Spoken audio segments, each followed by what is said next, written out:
What's up, y'all? It's Drewski, and I've teamed up with Mountain Dew to produce a hilarious new basketball podcast called The Dew Zone with Drewski. Learn the backstories of your favorite ballers and celebrities like Jamal Murray. Did you have like a favorite team? Was it the Raptors at the time or no? Was the Raptors even started around that time? Come on, bro. I ain't that old, fam. You talking like I'm 50. Taylor Rooks, Asia Wilson, and many more. You won't want to miss this. Listen to The Dew Zone with Drewski on Apple Podcasts, Spotify, and wherever you listen to podcasts.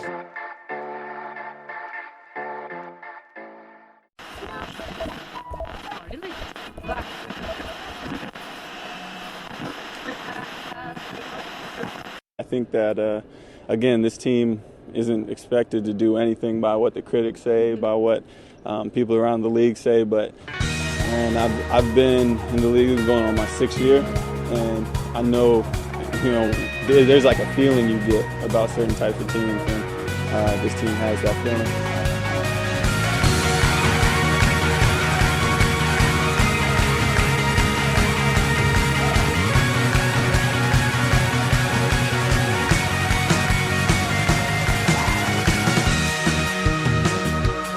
Welcome to the timeline of Phoenix Suns podcast.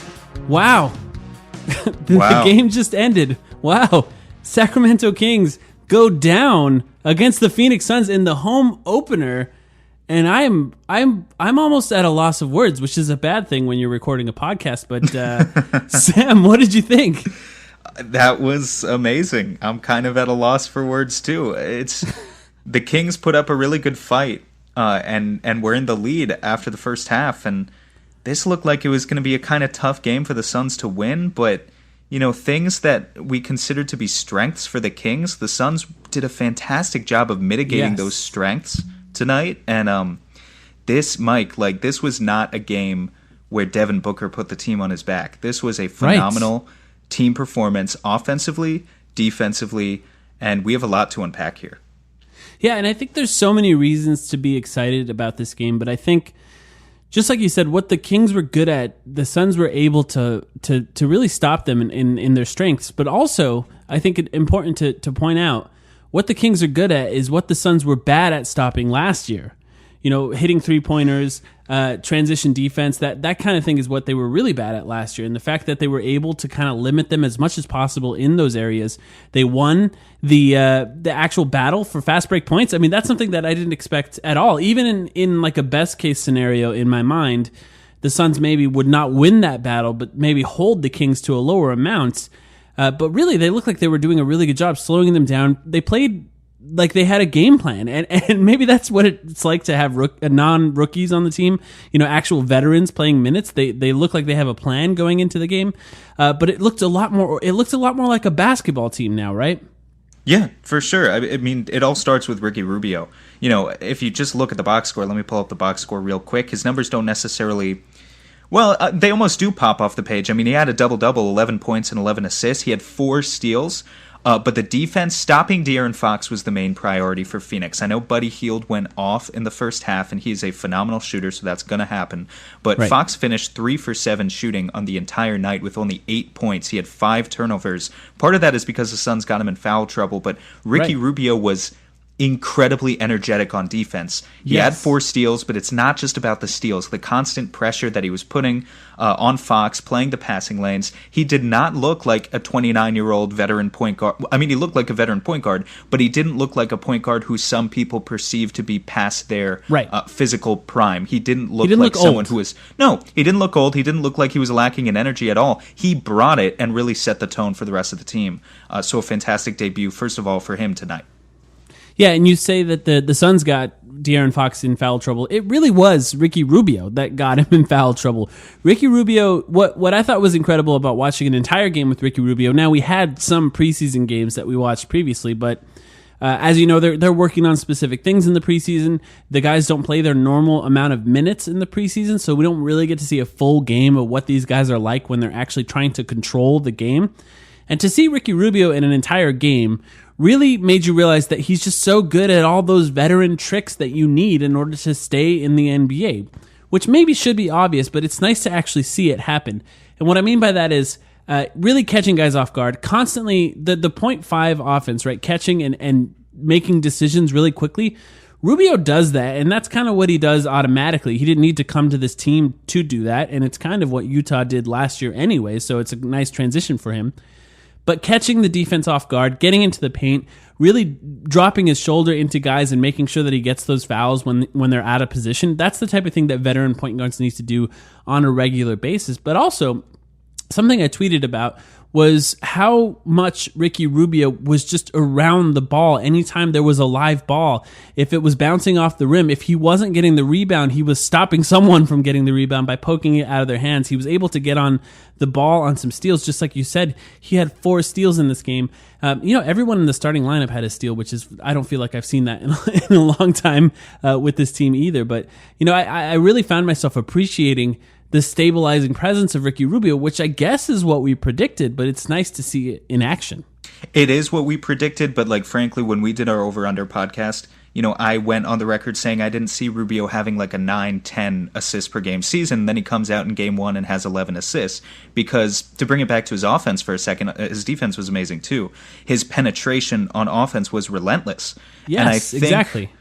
I think it was surprising, almost shocking for Suns fans, at least for me, to see in the first half, because Devin Booker, I think, finished with maybe 5 or 6 field goal attempts at halftime. And he was really not heavily involved in the offense because it was so much of Ricky Rubio. And that wasn't a bad thing necessarily, because the Suns were still in the game in the first half and they just hadn't started hitting their shots yet.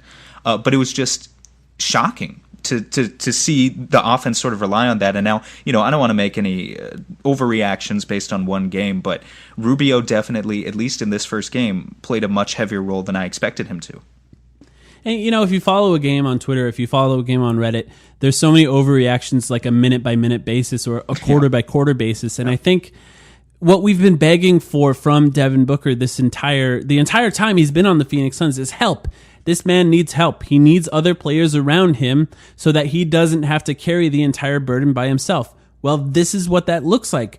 It means that he doesn't have to score 35 points for them to win. It means that he can get 10 assists, and it means that he can end the first half with 5 field goal attempts, and the Suns can still score 124 points at the end of a game. This is what it looks like when he has help. I think it's easy to overreact and say, I want to see that Booker that we got used to, but the fact that he does not have to do that to win is what's vital for this team to succeed. So I think it's easy for people to kind of overreact on a minute-by-minute basis, but by the end of the game, he still ended up with 22 points. I think he had 7 assists before he had a single turnover. Yeah, because I was going to say, Booker is such a microwave. We saw it in the third and fourth quarter that once he gets hot, he's still going to have a 3 to 4 possession swing where the ball goes into his hands. Once he makes a couple of shots, his teammates know to find him. And he had a play, I don't even remember if it was late third quarter, early fourth quarter at this point, but he took a 3 from several feet behind the three-point line once he was feeling himself. And, I think he started maybe the fourth quarter with around 13 points. He finished with 22, in addition to involving other players in the flow of the offense. I mean, DeAndre Ayton finished with 18 points, 14 field goal attempts, and 0 free throw attempts. If DeAndre was just able to get to the line a few times, we would potentially... That's not... I'm not trying to dwell on the negative there, but I'm saying if DeAndre got to the free throw line a few times, you're potentially talking about a 25-point performance there for the second-year big man. Absolutely no Suns fans can complain about Ayton's role in the Suns offense like they did with Igor last year, just based on tonight, because both Rubio and Booker did a great job of involving him. So that was awesome to see as well.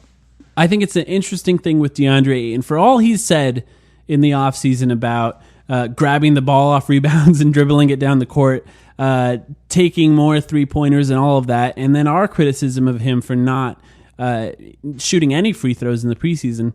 He had no three-point attempts. He had no free throw attempts. He didn't once grab the ball off the rebound and dribble it down the court, and yet he was fantastic in this game. But he had 18 points. He had 11 rebounds, a double-double for 3 double-doubles for our 3 best players on this team, by the way. He was 9 for 14 for his field goal percentage.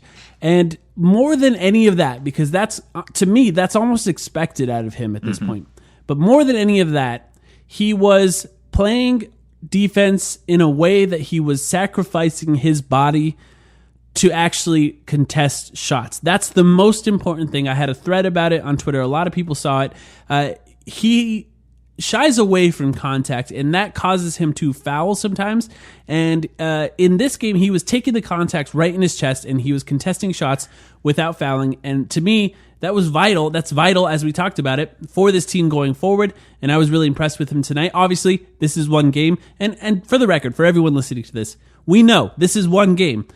We know that this is all something to build off of, but give us a chance to at least talk about this game before we move on to the next one. And I was really impressed. As long as you're mentioning that, I just want to get this out of the way now. About the one game thing. So guys, like, I recognize we did an emergency podcast last year after the Suns won by 21 in Igor Kokoshkov's first game. I think it's natural to make those comparisons if you're a little bit more on the pessimistic side right now, but I just want to argue out why I think you should be a lot more excited for the Suns based on this game than in that game. This game, it took the Suns until the second half to be able to hit any three-pointers at all. And even when they finished the game, they shot a respectable but not a very good 33% from deep.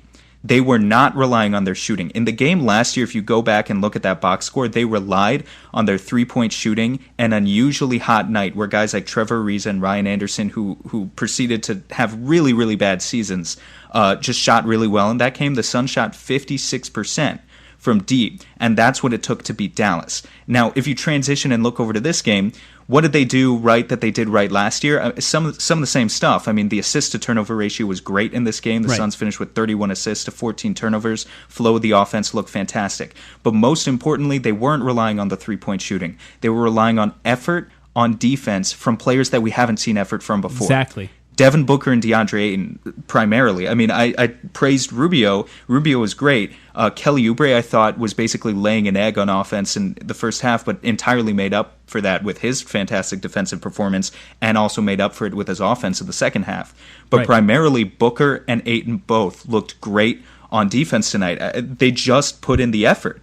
And it makes you question, like, you know, why maybe that didn't happen before if these are two guys who have had the tools to do it all along, but something just clicked tonight where I'm willing to go out on a limb and say this was the best joint defensive effort we've ever seen from those two players.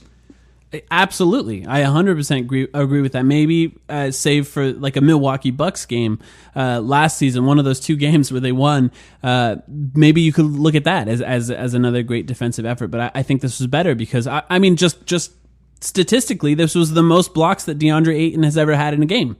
I mean, so for that alone, he blocked more shots than he ever has for the Phoenix Suns with 4 blocks in this game, and a couple of them on his old high school teammate, Marvin Bagley, the number 2 pick in the draft. And more than anything else, I think for that matchup, those two guys, DeAndre Ayton really showed out. I think he really showed why he was the number 1 pick in this game.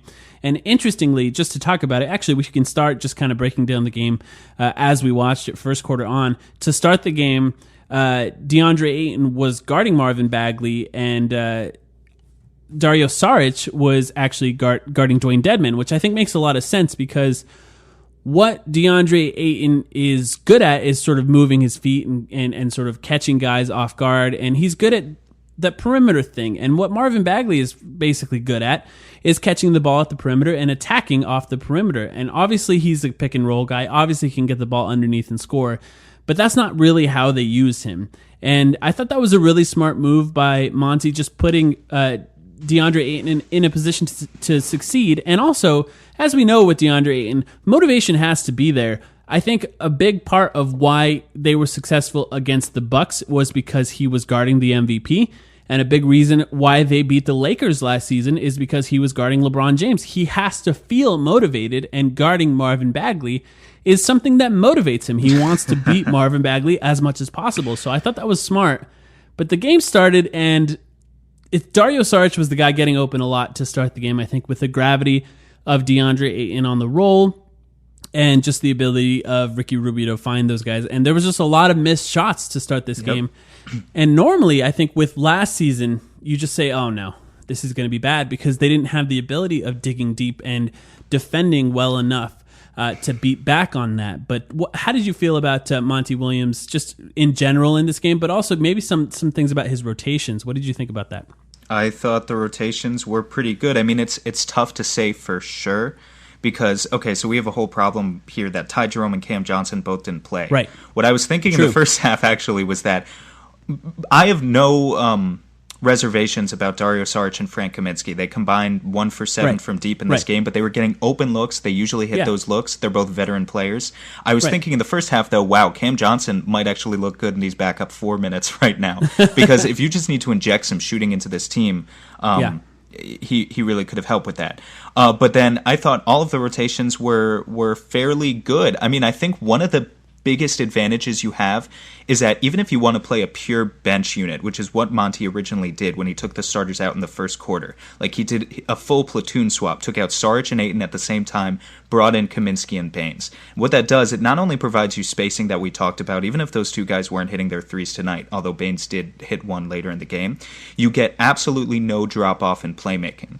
Like, one of the first things I noticed when that unit came in is even if they weren't dominating the Kings, there's this play late in the first quarter, you had Baines with a pretty drop-off pass to Kaminsky, almost executed down low, almost like a pick and roll. I forget who made the entry pass, but just their ability to make plays for each other. You have an entire bench unit where you bring in Javon Carter, and it's only going to get better when you bring in Ty Jerome at point guard. But for now, it was Javon Carter, Tyler Johnson, Mikal Bridges, Frank Kaminsky, Aaron Baines. All 5 of those guys are willing to move the ball. And in fact, I look at this entire roster right now, and he had, for the most part, a good game tonight, but there's still only one player on this roster who I have some concerns about being able to play as part of a team and move the ball. And you know who I'm talking about, but even he had a good game tonight, and it worked out in the end. So overall, I thought Monty's rotations were good. And I thought Rubio and Booker maybe looked a little bit awkward in those first 6 minutes or so, but they figured it out. I don't necessarily think we have to be platooning them more frequently than necessary. Occasionally it gives you some extra kick to your bench offense, but I think there's enough stability in those bench lineups already where guys like Tyler Johnson, he was really good tonight. He might be able to take some pressure off other players, and you really might be able to get an elevated effect out of playing Rubio and Booker together like we saw in the second half. Yeah, interestingly, Booker was the last starter in the lineup. So he played a little bit with Javon Carter. There was a Kaminsky, Baines. They all played together, and I found myself thinking about Cameron Johnson as well, especially in those minutes, because you kind of wonder if there's a scenario where Booker can be the point guard in those lineups and have just shooting around him and see how that works. I think in this game, Javon Carter, although he played maybe a little too much minutes without either Booker or Rubio on the court, and that was really first half only, I actually thought his ability to make De'Aaron Fox uncomfortable after he already had 2 fouls was important to the game. Now, I don't think this is the type of thing that shows up in the box score at the end of the game, but when Javon Carter came into the game, De'Aaron Fox was a little off his game already because Rubio was doing all those vet tricks to him to make him uncomfortable. And then as soon as Javon Carter came in the game, he was covering him the entire floor, the one end of the floor to the other. So full court press on De'Aaron Fox with Javon Carter in the game. And I think that type of thing is it's a mental game, right? He's getting into his skin. It's Patrick Beverley. It's, there's a lot of guys like this. We used DeAnthony Melton like this last season commonly. And, so there is a nice thing about having Javon Carter and being able to sort of deploy that edge of the Swiss Army knife, if you will. Whereas Ty Jerome obviously has his benefits, is not really capable of that. Jerome gets too close to Fox, and Fox is on the other side of him before he even knows it because he's just so damn fast. But I thought it was important for Javon Carter. It's interesting, and we don't really know, I think, what the lineups are going to look like, but I think there was a little bit more of that Devin Booker playing with the bench and Ricky Rubio playing with the starters and with DeAndre Ayton, than we really anticipated. I guess we really didn't know. We definitely did see a good amount of Devin Booker with the bench, but it worked because the bench has better shooters now. I mean, in the second half, and even in the first half when the shots weren't falling, the gravity was still there. Like I was saying to myself, I was yelling at the TV as it was happening, I really did not mind Frank bricking some of the threes he did, or Dario bricking some of the threes he did, because you could see the spacing on the floor. You could see it for all those other plays. But about Javon Carter, I thought he's not going to shoot 60% from deep throughout the season, but I thought he looked fluid enough on offense that you go in expecting him to be a pretty good defensive player, maybe not an elite defensive player, and then you take what it's really just trying to factor in how much can you get out of him on offense, because that's really what you're trying to figure out, that equation of whether or not you play Ty as the backup point guard or Javon. Javon looked really fluid with some of those step backs, and obviously the threes fell tonight, and they're not always going to. But I thought he was very good overall. Yeah, Javon Carter, for the record, last season, which was his only season in the NBA, he had 34 three-pointers for the entire season. He had 3 tonight. So it's not exactly something that you can anticipate from him going forward.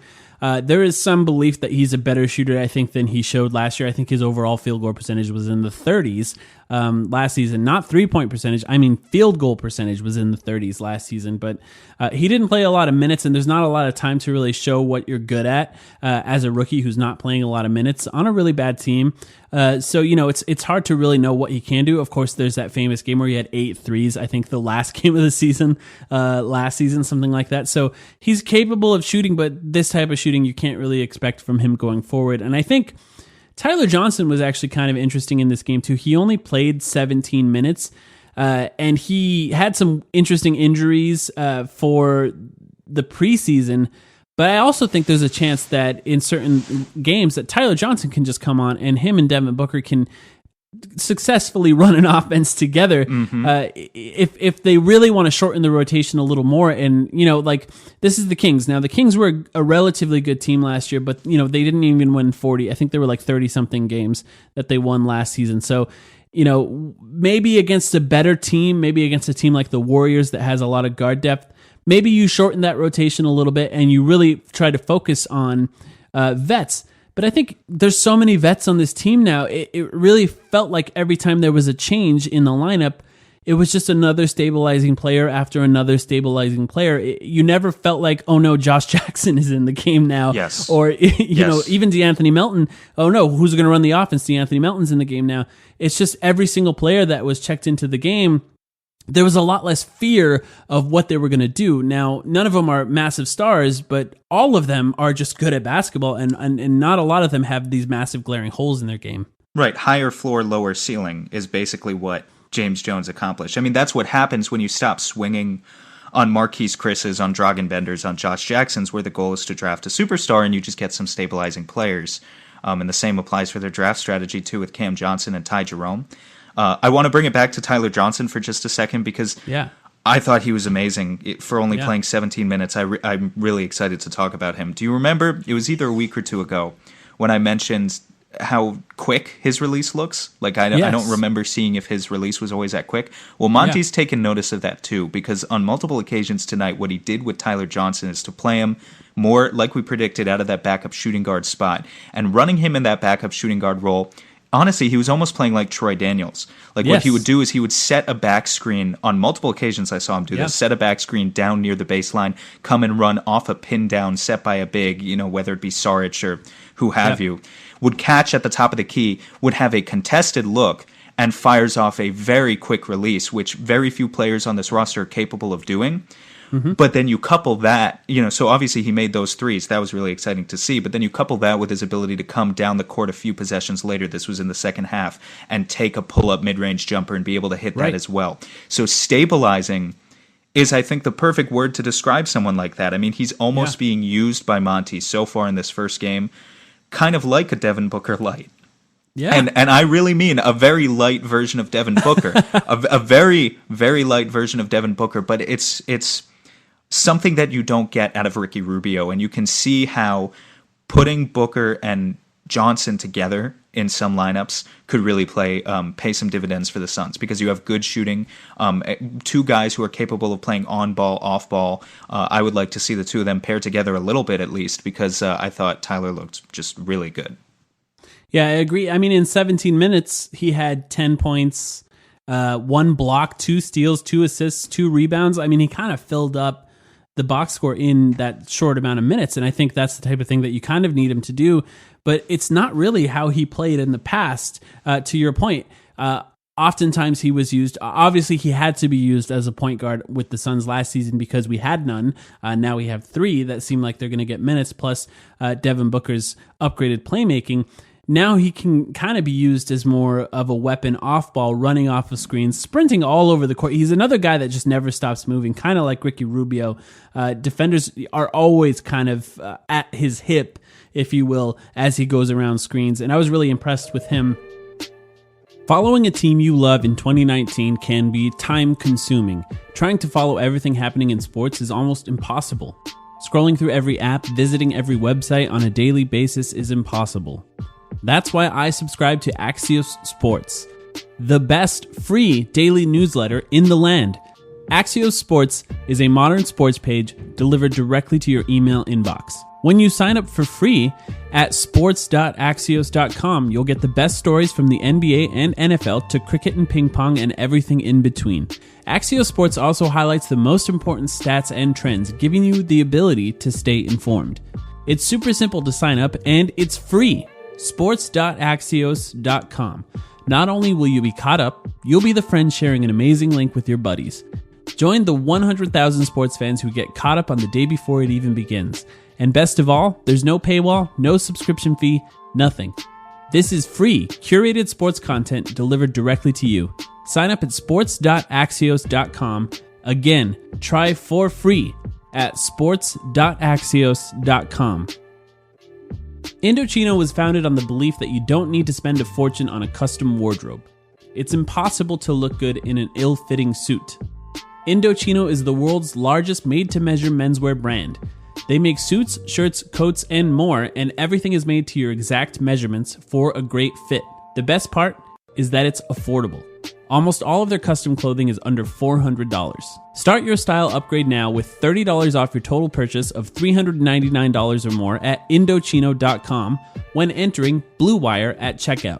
Plus, shipping is free. That's Indochino.com, promo code BLUEWIRE for $30 off your purchase of $399 or more. An incredible deal for made-to-measure clothing. You no longer have an excuse to wear clothing that doesn't fit.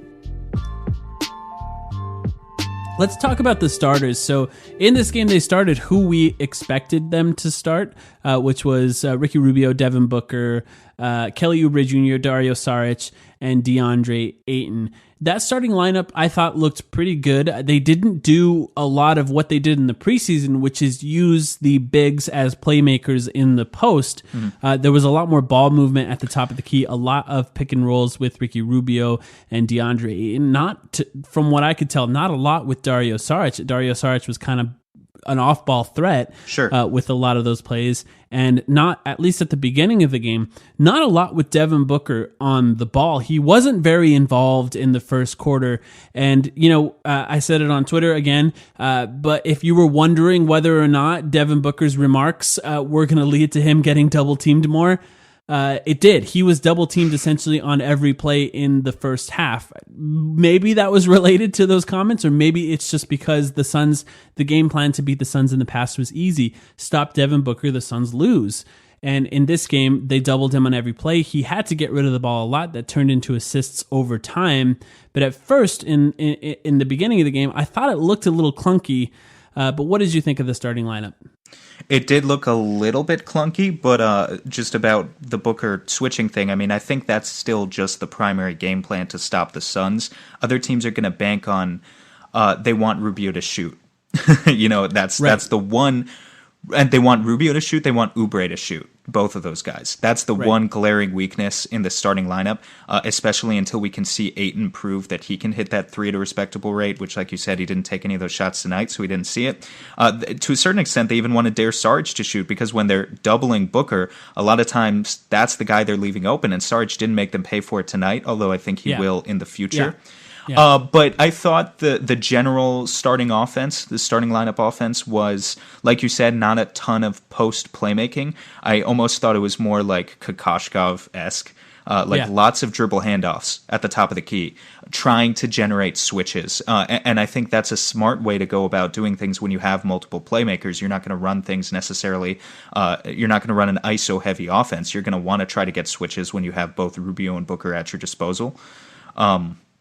So yeah, I mean, I thought it worked pretty well. I thought the only thing that really frustrated me the first time, since I have to, talk about one negative, the first time the starting lineup was on the floor and throughout the first half was it's fine if Booker doesn't get the ball. It's fine if he only takes 6 shots at halftime, but not if that means that Kelly Oubre is taking stupid shots at his expense. Right. And so that, that was the only, when I talked earlier, I think you knew who I was talking about. The one guy who needs to make plays for others is Kelly. And it worked out in the end because Kelly had a fantastic defensive game, and I want to give him credit for that. And he was really good in transition. And I think if this team is going to play fast, like Monty is saying, then Kelly Oubre is really going to be the guy who benefits from that. Because if we're talking purely about a half-court offense, I don't fully know where Kelly, I still can't tell where Kelly fits into this team's sets because he's not a spot-up threat, but he's also not, you would rather have Booker attack than Kelly attack. He's just a more efficient player at doing the things that Kelly also does. So he's like a good tertiary option, but he just doesn't necessarily optimize your offense in any way in the half court, but then you get him out in transition, and that's where he can really thrive, and that's how he got his field goal percentage back up and got to the free throw line a few times and finished ultimately with 21 points. So I still call this a good game from Kelly Oubre, but yeah, he just needs to rotate the ball. If he rotates the ball a little bit better, he'll be fine. Yeah, and I think if he rotates the ball a little bit better, he can also find those back doors a little bit better. I think with the Suns, he didn't play with Ricky Rubio last year, and I think Ricky Rubio will be able to find him on those back doors a lot more than any player could previously. Devin Booker, for all of his improvement in playmaking, he's still not really a guy that can hit those drop-off passes to backdoor cuts often. That's like a high-level playmaking thing, and maybe he'll get there, but Ricky Rubio's there now, and I think Kelly Oubre can find his place there. But he was bad. I mean, truthfully, he was bad in the first half, and he was great in the second. But I think you're right, and I think I talked about it last week on our last podcast. I still think there's a place for Kelly Oubre Jr. in this starting lineup because of his ability to accelerate and attack. And I think if you have a starting lineup the way we do right now, say you replace him with Mikal Bridges, yes, you get that boost defensively, but you don't really have what Kelly Oubre Jr. brings in that full court. Just take off and go and attack a defender. It's not. What's nice about Kelly Oubre Jr. is he doesn't just get out in front of guys and score on the break. He can also attack a guy. He's got some moves. He's not afraid to take the contact. He had a really nice Euro step today that I thought was really impressive. And you need him to do that in order to be valuable in that starting lineup. And if he can't do that, and if he can't find ways to score easy buckets like that, there's really no reason to not have Mikal Bridges in that starting lineup. So really, I think over time, he's going to find his place and find his role. I do think he is capable of handling the ball a little bit with pick and rolls, but last season when he did that, the offense really did slow down, and it seems like that's something they're trying to avoid doing.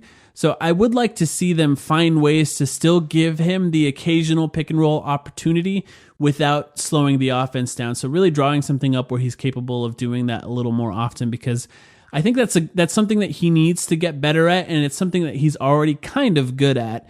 And if we can really develop that in him better, then I think he can find more opportunities as the ball handler. It's going to be an ongoing process for him.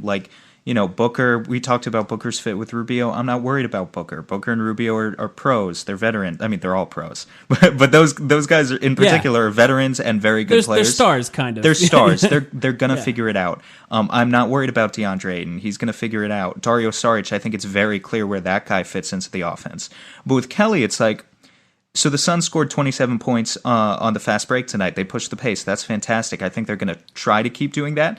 But if there's a game where someone successfully slows them down and they're not capable of doing that, I could see Kelly's game being very hot and cold. Like, he could have a game tonight, and I don't even mean necessarily in terms of efficiency. I just mean in terms of volume.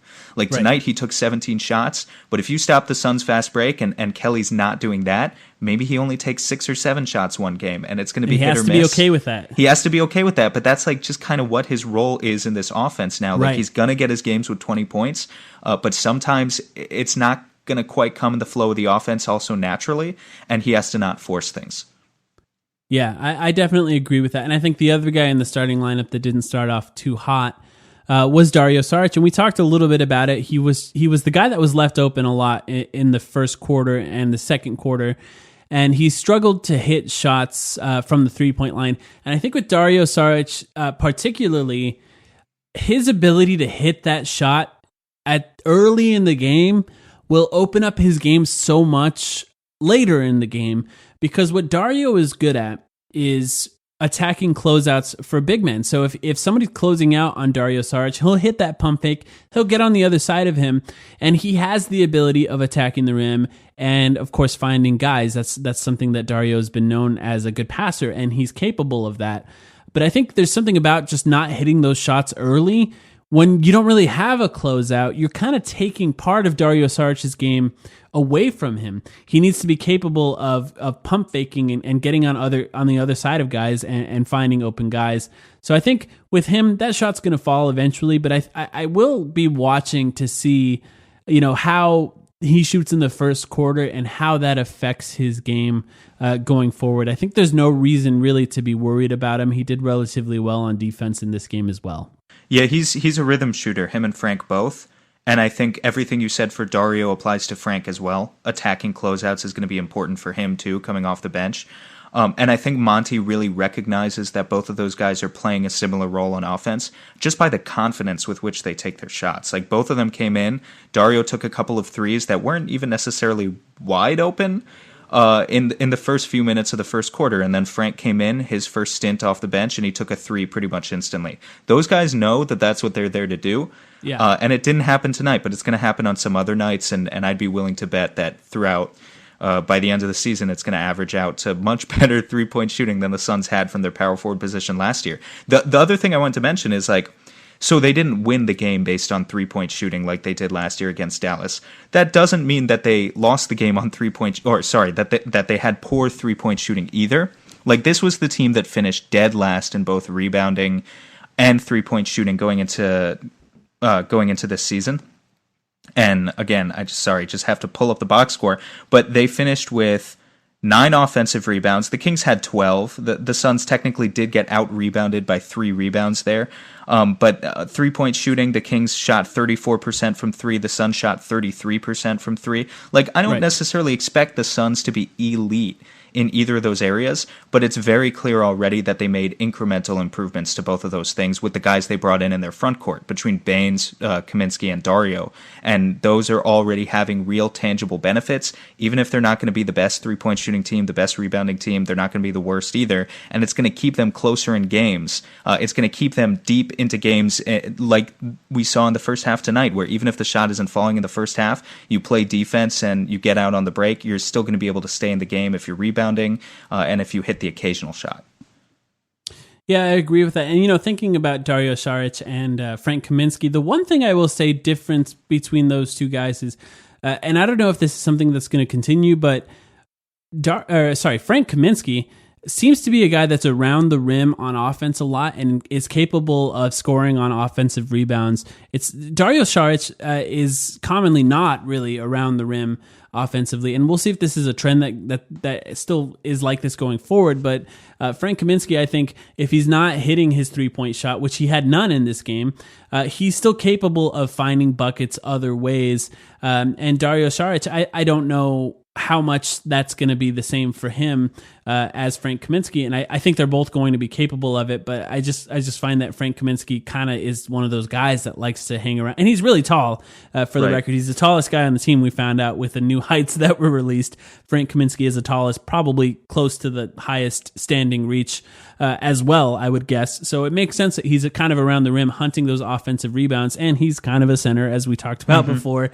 So it makes sense he's down there as well compared to Dario, who's really a power forward at his core.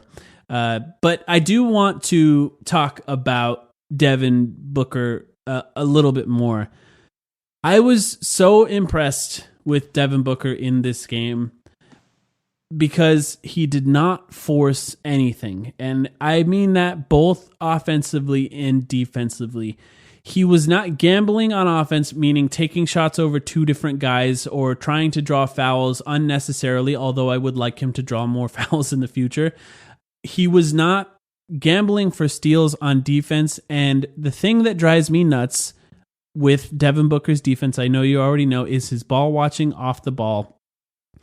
And with this team particularly, they will kill you if you're doing that, because Buddy Hield is lights out from three. And even though Buddy Hield absolutely killed us in the first half, Devin Booker's effort on defense in the second half was one of the main reasons the Suns took control of this game in the third quarter and then finished them off in the fourth quarter. I was so impressed with him. And if this is the type of effort we can expect of him going forward, when he doesn't have to carry as big of a role offensively, he's capable of putting this kind of effort in defensively. This team is going to be a lot harder to beat. I was incredibly impressed. So was I. But we're going to see over the next week and a half a huge test for him and the entire team to see if they can keep it up. Because just to bring up the schedule, with what you were talking about, you know, the way that Buddy Hield plays, we've got the Nuggets on the schedule, then the Clippers, the Jazz, and then the Warriors. So you go into the Nuggets, you've got Jamal Murray and Gary Harris to worry about if you're ball watching. You've got the Clippers with Paul George and Kawhi Leonard, obviously. Patrick Beverley is a good shooter now as well. You've got the Jazz with phenomenal shooting in Mike Conley, Bogdanovich, and Joe Ingles. And then obviously the Warriors are the Warriors. So this team is not going to catch a break. If Devin Booker is going to be ball watching in any of the next several games for the Suns, which are all going to be really tough games, it's going to be instantly apparent to us. Absolutely. So I guess we'll just see. We'll see if this really sticks. I hope it does, because this was, like I said earlier, maybe his most disciplined game ever. Maybe his best. I don't know if it was his best defensive game ever, but I just think him combined with Ayton, so much positive energy between the two of those guys. Yeah, and I think with the Nuggets particularly, they probably have more backdoor cuts than any team, because their point guard is 7 feet tall with Jokic, and he's a guy that can catch the ball 18 to 20 feet away from the basket and find guys cutting all over the court from all different angles. And so you have to be disciplined to play the Denver Nuggets. The Denver Nuggets have a chance to be the best team in the West this season record-wise. In the playoffs, that's a different story, but we'll talk about that when we get there. But they're going to be a very good team, and they essentially brought back the entire team that they had last year. So going into this game on Friday, the Suns have to be even more disciplined than they were against the Kings, because they're better, and they're one of the best offensive teams in the NBA. And that means Devin Booker has to play as well as he did in the second half for the entire game. And I know him and Jamal Murray have kind of a thing where they went to the same college, but they don't seem to like each other that much. So I think he's going to be motivated there. But also, to that point, DeAndre Ayton absolutely got murdered by Jokic the first time they played last season. He played a little better in the few other times they played as the season progressed. He had that 24-point quarter against the Nuggets, but we were down by 10 basically that entire time. And DeAndre in this game was, first of all, I thought he understood where he needed to be on defense better than he has maybe the entire time that he's played. But his willingness to take contact is something that he has to continue to do against that Nuggets team. Do you have any other thoughts? DeAndre Ayton was also incredible offensively. We didn't really talk about that. We're finding him in the right places and scored a lot of points, 18 points in this game. What are your thoughts on DeAndre Ayton? Well, he continues to do everything well offensively that we already knew he could do well. He's very good in the pick and roll. I guess maybe that's where I would start. The one thing about guys like Frank and Dario is when this team comes off of, I talk about how a lot of those offensive sets, especially with the starting lineup, seem to be initiated by things like dribble handoffs. And when you're coming off dribble handoffs, a lot of the times it seems like the goal is to get open spot-up shooters with those bigs like Dario and Frank and Aaron Baines on the wing. But what you kind of lose is some of the actual roll man gravity, except for DeAndre Ayton. He's like the one exception on this roster where guys were trying to find him rolling to the basket, and he's really the one guy on this roster who carries that entire load for everybody else, because Dario Saric is not a fantastic pick and roll man, neither is Frank. So I just thought Ayton was really good in that aspect. In the post, He was good as well. It's going to be really hard for him to play Jokic, because Jokic, if we're being honest, has to be one of the most physically demanding matchups in the NBA at any position, because he's just so much weight. First of all, if he wants to post you up, he's fluid enough that he can shoot over you. You have to be constantly vigilant watching passing lanes, which is obviously one of the things that DeAndre Ayton has struggled with in the past when you're guarding a guy like Jokic. So it's going to be a huge test for him. And I wonder if we're going to get as committed of a defensive performance from him against Jokic, how much energy that actually leaves for DeAndre Ayton to also have a good game on offense against Denver. But it's just going to be a challenge. If DeAndre Ayton wants to be among the elite centers in the NBA, then he's got to play like it, and he's got to have good performances against arguably the best center in the NBA these days. I do know what you mean about DeAndre Ayton needing to have energy for offense, but I will say he didn't really have to create a single bucket for himself in this game, other than just screening and rolling hard consistently, because guys were finding him in easy positions to score. And his 9 for 14 field goal percentage really shows that. Not to say that he won't need to do that against the Nuggets, but it was nice to see a game with DeAndre Ayton where he didn't really have to fight and battle to get position, or really, I don't know that he scored a single time on the post up. I can't think of a single time. I'd have to go back and review the tape. I thought maybe there was one where he does one of those like signature. He doesn't even really post up. It's just kind of like a post touch and then immediate fadeaway mid-range jumper. I thought he did one of those once, but I could be wrong. But yeah, I guess he did have one in the first half, something like that, from like 12 feet, not too deep. But yeah, I don't think he dribbled a single time. Even on that to one. your point, it's a good point. He didn't really dribble. So did his offense really look that much different than the way Igor used him? I don't think so, guys. I think the main thing is that we have more than one player that's able to find him in easy positions to score. Exactly. But that kind of comes back to, now this probably won't be a very popular opinion, especially on the night where Igor Kokoshkov is an assistant coach for the Kings and we blew out the Kings by 30. But was it the coaching or was it the personnel? The Suns improved their personnel, so clearly they're a better team now. But to what extent did Monty make a difference offensively for the Suns versus what Igor was running last year? I'm not ready to say that there's a huge difference yet. But it's kind of hard defense. Yeah, but defense is hard at the NBA level, right? Because it's so effort based. Yes. That's coaching.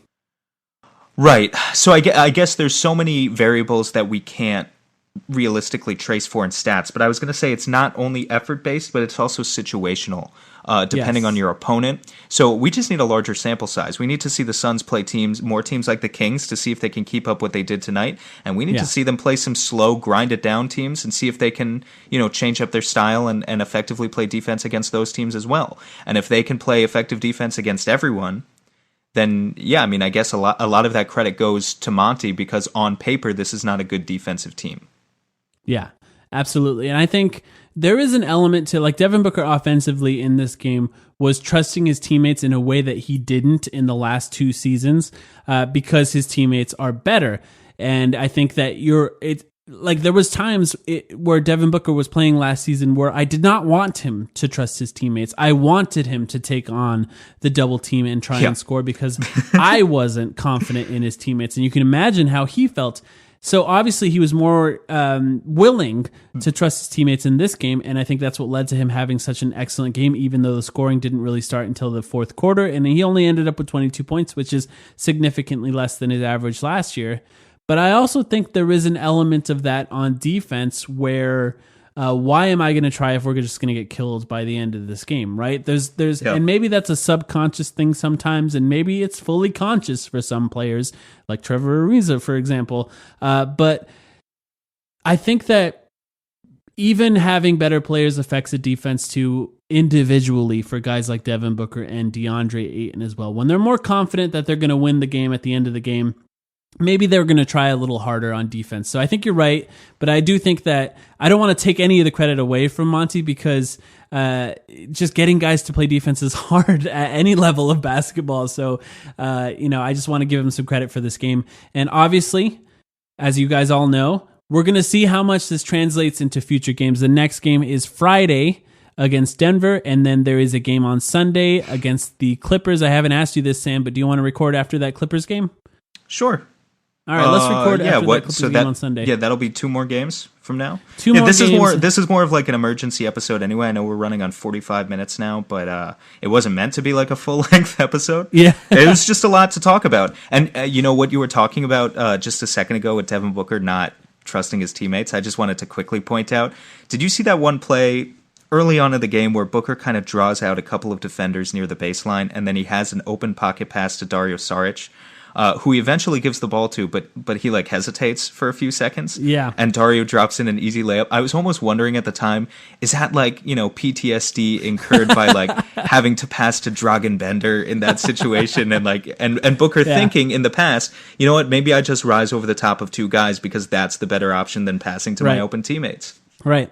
Yep, Dragan Bender, or even Josh Jackson on the cut, and just getting an offensive foul. Yeah, you're probably right. It'll take a little time to shake off those bad habits, but they can't really afford it. I think at least, probably in the next 2 games. The next 2 games are 2 of the best teams in the West, which makes them 2 of the best teams in the NBA. Denver on Friday, Jokic. Clippers on Saturday, I should say. We'll record on Sunday, I should say. Saturday is the game. So they have a back-to-back, too. So Denver, Friday, Clippers Saturday. Yeah, that's going to be rough. And we'll record on Sunday. We'll be back Monday morning with that episode recapping those 2 games. And wow, that's going to be a rough schedule here. And hopefully we have at least 1 win to talk about from those games. It's hard to predict what this team's going to be like. So many new pieces. But we'll talk to you guys again on Monday. So much tough competition. I ain't gonna lie, these questions you're asking me is frustrating, brother. Yeah, I mean, but is it not something you worry about? No, bro, I'm worried about everybody in this gym, everybody in this arena, everybody in this city, man. I'm not worried about nobody else. So individually, our houses are weak, but together, we can dominate the West as House Kings Sons. Right, it's just the name King Sons. It's awkward. What about Sun Kings? Okay, fine. From here on, we're House Sun Kings. Okay, we're the Sun Kings.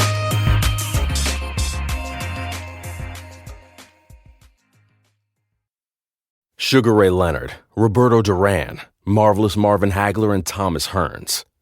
Legends, whose 4-way rivalry defined one of the greatest eras in boxing history. Relive their decade of dominance in the new Showtime sports documentary, The Kings, a 4-part series premiering Sunday, June 6th, only on Showtime.